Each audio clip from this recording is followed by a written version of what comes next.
Salve rapaziada do Breaking Zone F1, tudo bem com vocês? Voltamos aqui com mais um vídeo no canal, no quadro Além da F1, quadro que a gente fala sobre as categorias de fora da Fórmula 1 que aconteceram nesse fim de semana. Esse fim de semana anterior, no caso, que a gente teve aí, tivemos a WEC, IndyCar, Fórmula 1. A WEC, que inclusive foi dominada pela 83 da Ferrari, F-Corsa, primeira vitória do Kubica em Le Mans após ter uma carreira de aposentado. Os brasileiros, infelizmente, não foram muito bem, tiveram vários problemas, como o Peter Fittipaldi, Felipe Drogovic, o Augusto Farfus também, etc. O do Barrichello também chegou a liderar na classe GT3, mas acabou tendo problemas aí nos boxes, voltou para a pista com umas 40 voltas de retardatário, lá para madrugada, se não estou enganado. Mas, enfim, é isso. Vamos seguir para o tema principal desse vídeo, que são as categorias realmente externas da F1. Esse fim de semana, obviamente, não teremos a Fórmula 1, porque ela volta fim de semana que vem na Áustria, que depois vai ser seguida da Grã-Bretanha. Teremos uma semana de pausa, se não me engano. E depois aí vamos para as pistas principais europeias, que são Hungria, Bélgica, Itália, Holanda e etc. Para encerrar o calendário europeu da Fórmula 1, né? Então vamos lá. Nesse fim de semana temos a IndyCar em Roda América. IndyCar que nesse fim de semana correu em Gateway, WWT Raceway, para Bomarito 500.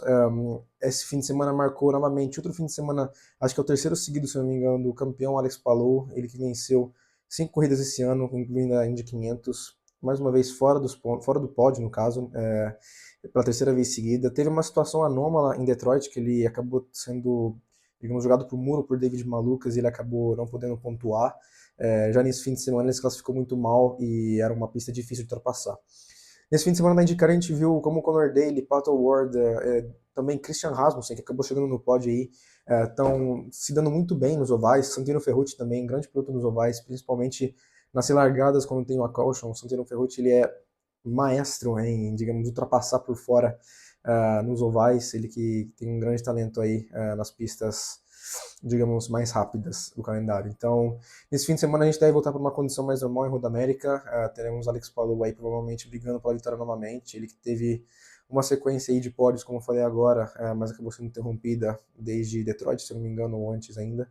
Agora eu não vou lembrar direito, mas enfim, temos indicar esse fim de semana em Roda América, não percam aí, porque deve ser uma grande corrida. Ano passado choveu na corrida da IndyCar em Roda América, teve uma corrida, assim, um pouquinho emocionante e às vezes um pouquinho no TED, mas vamos ver o que essa pista promete para nós esse ano. A Fórmula E volta após quase um mês de pausa em Jakarta, capital da Indonésia. Temos aí o calendário da Fórmula E lançado no começo dessa semana, o calendário de 2025 e 2026, que verá novamente o começo da temporada no Sambódromo do Anhembi, em São Paulo. A Fórmula E que vai ter um calendário mais extenso no ano que vem, no caso, se eu não me engano, serão 20 corridas, onde em 5 ou 6 etapas teremos dupla rodada. Temos ainda dois TBC, que serão duas pistas to be confirmed, que ainda devem decidir quais pistas colocarem.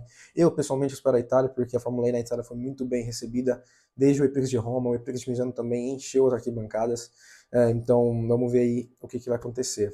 Teremos Madrid, no caso não será o Madring, o circuito da Fórmula 1, mas será no circuito de Jarama, que já foi um circuito usado pela Fórmula E para fazer testes aí de pré-temporada, testes privados e tudo mais. E agora nesse fim de semana a gente vai para Jakarta, na Indonésia. O fim de semana na China foi um pouquinho de confusões aí. Começamos com o Mitch Evans tendo uma punição de 80 posições no grid por troca de componentes, que ele já havia tido uma suspendida no Japão, mas ele acabou não fazendo parte da corrida 2, então ele não pôde cumprir e acabou levando para a China. E na China ele trocou ainda mais componentes, levando aí uma punição de 80 posições no grid para a corrida 1. Obviamente ele largou em último ele terminou.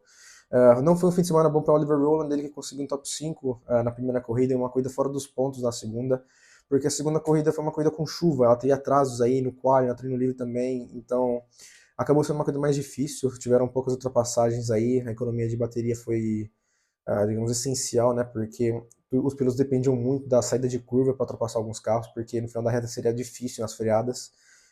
Nick Cassidy conseguiu voltar ao topo aí, ele que teve um começo de temporada muito, muito difícil. Ele fez a pole na classificação e acabou liderando a corrida até o final e ganhando ela. Se eu não me engano, ele foi um dos poucos pilotos, talvez o primeiro piloto a vencer uma corrida da Fórmula E de ponta a ponta. Quem voltou para o pódio esse fim de semana foram Taylor Bard e Antônio Felix da Costa, aí, que são realmente dois contendentes ao título e estão no top 5 do campeonato. Embora Oliver Rowland tenha aberto uma distância aí, literalmente muito grande para o resto do pelotão. Então, Maximilian Günther também venceu sua segunda corrida lá na China, em Shanghai. Realmente é o mesmo circuito da Fórmula 1, porém reduzido. Ele havia vencido a primeira corrida da temporada em Jeddah, sua primeira corrida da temporada em Jeddah, no caso, porque a temporada, obviamente, a gente sabe que estreou no AMB, mas é isso. Vamos ver agora aqui nos espera em Jakarta, se o Oliver Roland vai conseguir manter sua boa fase aí, que não aconteça nada que nem está acontecendo com o Alex Palou, que ele está sofrendo um pouquinho para pontuar. O Alex Palou, a gente sabe que teve situações anômalas, situações estranhas, anormais, mas ele deve se recuperar para esse fim de semana aí, se Deus quiser. Vamos ver. Quem continua com a IndyCar nesse fim de semana, pelo segundo fim de semana seguido, é a Indy Next, onde Dennis Hauger, semana passada, fez novamente, se não me engano, a sexta pole da temporada. Ele aí que vem dominando a categoria até agora. Obviamente, ele tem muita experiência com esses carros, porque são carros comparáveis a carros de Fórmula 3. Eu diria que algo entre a Fórmula 2 e a Fórmula 3, sinceramente. Ele está sendo muito, muito rápido como um rookie. E logo atrás dele, o vice do campeonato mais próximo dele também é um rookie em si, é o Locke Hughes, mas ele também já está acostumado com as pistas americanas. Então, nos ovais, como a Bomarito 500 que tivemos nesse fim de semana passado, ele conseguiu aproveitar a inexperiência de Hauger e vencer a corrida. Hauger que largou da pole, mas infelizmente ele empurrou muito no começo da corrida, acabou desgastando muito os pneus, acabou chegando em quinto ou sexto na corrida e não conseguiu manter aí a sequência de vitórias que ele mantinha assim. Caio Collet normalmente sempre ficou ali na luta, na cola pelo pódio, pela vitória. Ele está em terceiro ou quarto agora no campeonato, mas está sempre ali na luta. Mas vamos esperar mais aí do brasileiro para esse fim de semana na Roda América, ver se a experiência dele paga e ele consiga pelo menos ganhar uma corrida esse ano, a primeira, quem sabe. Vamos torcer pro Caio Collet. A Eurocup 3, a tal da Fórmula 3, a tal da Freca para pobres no caso, volta aí em Paul Ricard na França, no circuito de Le Castellet. Esse será o terceiro round, tivemos o segundo round em Portimão, onde a gente viu uma corrida sprint sendo adicionada, então tivemos 3 corridas, será o único fim de semana esse ano, onde a gente tinha obviamente o grid invertido, foi uma corrida vencida por James Egozzi, o americano foi sondado pela Red Bull, eu acho que ele está ainda na Red Bull, assim, levando bastante dinheiro, mas foi um fim de semana que, no geral, tinha sido dominado pelos mexicanos, Ernesto Rivera e Jesse Carrasquedo. O Ernesto Rivera aí que venceu a corrida 3, ele que é jovem piloto da Red Bull, que vem daí fazer a Fórmula 3 da FIA, e o Jesse Carrasquedo, que depois do fim de semana de Portimão foi estrear na Fórmula 3 em Barcelona, aí junto com a Hightech, se não me engano, né? Então, foi um fim de semana dominado pelos mexicanos. O Ernesto Rivera agora lidera o campeonato. O Mathieu Colnaghi, que é o campeão da Fórmula 4 espanhola, liderava o fim de semana depois da Áustria, que era o primeiro round, desceu para o terceiro no campeonato. E Kasper Stulka, com 3 pódios na temporada aí, veio para vice-liderança e está lutando pelo título agora.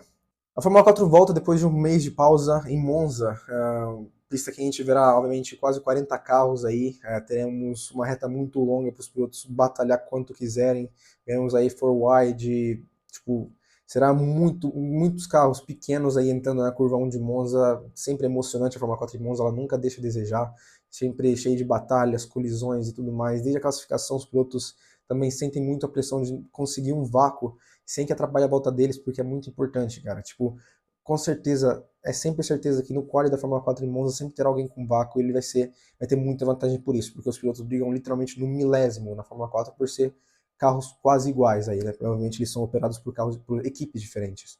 No fim de semana de Vallelunga do mês passado, tivemos Kina Nakamura aberta dominando as 2 corridas novamente. Já na terceira ele teve um azar, acho que foi um problema técnico aí, um contato que o tirou dos pontos e não conseguiu manter aí sua sequência de 6 vitórias seguidas. Ele fez 5 vitórias seguidas. Mas foi um fim de semana maluco, porque choveu na classificação na sexta-feira, e a gente viu como, sim, Kina Nakamura fez a pole da corrida 1, mas começou a chover e alguns pilotos tinham pneus de pista molhada e alguns pilotos de pista seca. E tinha uma parte ainda de pista seca, se não me engano, no setor 2 e 3, que permitia que os pilotos de pneus secos, obviamente, fossem mais rápidos que os de pneu molhado. E a gente viu como o romeno da PHM Racing, se não me engano, David Cristoforo, uma coisa do tipo, fazendo a pole da corrida 2 e 3. Ele não tinha ritmo algum na corrida em condições normais, porque, obviamente, para competir contra 3 carros da Van Amersfoort, da US Racing, 5 carros da Prema aí, é difícil para qualquer um com carro de fino do grid. Então, infelizmente, acabou não pontuando, mas aí subiu um pouquinho na tabela, porque ele teve uns resultados melhores fora do top 10. Então, é isso. Essas são as categorias mais importantes desse fim de semana. Teria a Fórmula 4 espanhola também, mas a gente não aprofunde muito. O que temos de brasileiro lá é o Miguel Costa, aí que está na Campus. Ele que veio de uma boa carreira no kart, mas vamos ficar sempre na torcida por ele. Mas Por esse fim de semana é isso. Eu espero que vocês tenham gostado novamente de mais um vídeo. Se vocês gostaram, deixa o like. Não se esqueçam de se inscrever, comentar e compartilhar o vídeo. E eu vejo vocês na próxima. Valeu, falou e eu fui!